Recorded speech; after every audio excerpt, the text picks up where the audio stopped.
Hello दोस्तों। आज मैं तुम्हें एक ऐसी डरावनी कहानी सुनाने जा रहा हूँ जिसे सुनकर आज रात तुम सो नहीं पाओगे। ये कोई भूत प्रेत की पुरानी कहानी नहीं है।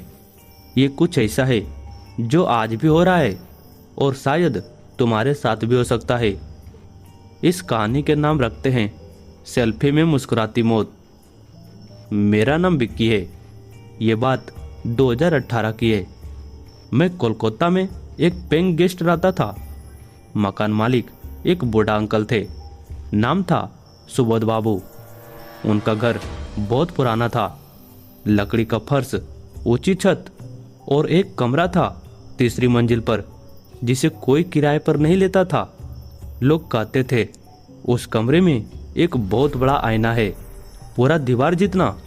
जो भी उस कमरे में रात बिताता है, सुबह या तो पागल हो जाता है या गायब। मैंने हंसकर टाल दिया। मैं नास्तिक हूँ, भूत प्रेत में विश्वास नहीं रखता। एक दिन मेरा पूरा कमरा खाली हो गया। बाकी सारे कमरे भरे थे। सुबोध बाबू ने कहा, विक्की बेटा, अगर डर नहीं लगता तो ऊपर वाला कमरा ले लो, किराया आधा कर दूंगा। मैंने तुरंत हाँ कर दी।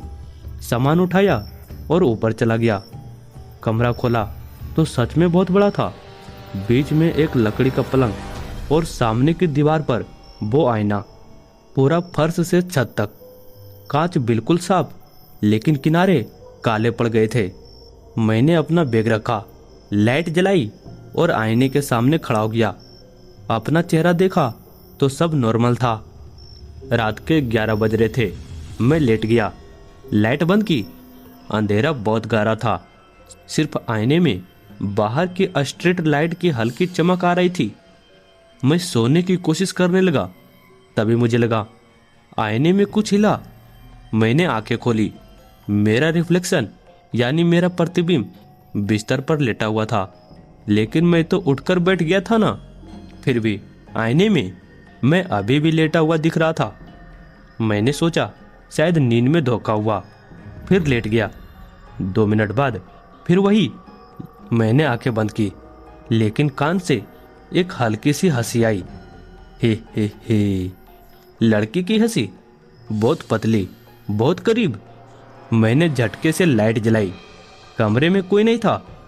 फिर लाइट बंद की और आईने की तरफ देखा। अब आईने में मैं लेटा हुआ नहीं था। आईने में मैं खड़ा था और मुस्कुरा रहा था, लेकिन मैं तो बिस्तर पर बैठा था। मैंने हाथ हिलाया। आईने वाला मैंने हाथ नहीं हिलाया। वो बस देखता रहा और धीरे धीरे मुस्कुराते मुस्कुराते उसने अपने जीभ बाहर निकाली, काली और चिपचिपा। मैं चिल्लाया और लाइट जला दी। अब आईना बिल्कुल नॉर्मल था, मेरा रिफ्लेक्शन भी नॉर्मल। मैंने सोचा पागल हो रहा हूँ, इसीलिए सारी लाइट जलाकर सो गया। अगली रात मैंने फैसला किया कि आज रात आईने को कपड़े से ढक दूंगा। एक पुराना चादर लाया, आईने पर डाल दिया और आराम से सोने लगा। रात के 2 बज रहे थे। अचानक मुझे बहुत गर्मी लगी, पसीना पसीना हो गया। मैंने आंखें खोली तो देखा चादर आईने से हट चुकी थी और आईने में कोई और था। एक लड़की, लंबे काले बाल, सफेद फ्रॉक, लेकिन आंखें सिर्फ काले गड्ढे। वो आईने के अंदर से मुझे देख रही थी। फिर धीरे धीरे उसने अपना हाथ आईने के कांच पर रखा और कांच लहराने लगा जैसे पानी हो। उसका हाथ बाहर आने लगा। मैं चीखा और बिस्तर से कूदा। कमरे का दरवाजा खोला और सीढ़ियों से भागा। नीचे सुबोध बाबू जाग गए। मैंने सारी बात बताई।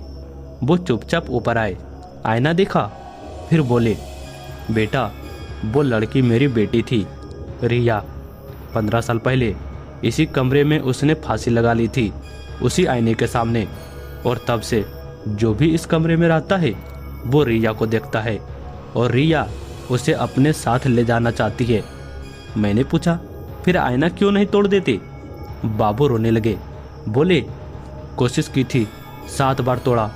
हर बार सुबह फिर वही आईना दीवार पर लगा मिलता है। कोई नहीं जानता कि कैसे होता है।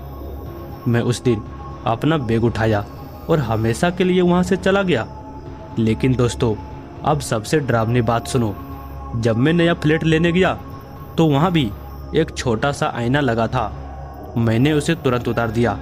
फिर भी हर रात जब मैं सोने जाता हूँ, कभी कभी फ़ोन का फ्रंट कैमरा अपने आप ऑन हो जाता है और सेल्फी मोड में मेरे पीछे कोई खड़ा दिखता है। सफ़ेद फ्रॉक वाली लड़की, काले गड्ढे वाले आंखें और मुस्कुराती हुई धीरे धीरे मेरे कंधे पर हाथ रखती है। मैंने कैमरा बंद कर दिया, लेकिन अब भी कभी कभी कान में हल्की सी हंसी आती है। हे। दोस्तों, अभी तुम ये कहानी अपने फ़ोन से सुन और देख रहे हो ना? अगर रात के 12 बज चुके हैं तो एक बार, बस एक बार अपने फ़ोन का फ्रंट कैमरा ऑन करके पीछे देख लेना, शायद कोई खड़ा हो। गुड नाइट दोस्तों। और हाँ, फ़ोन को उल्टा रख कर सोना, कहीं कैमरा अपने आप ऑन ना हो जाए। हे।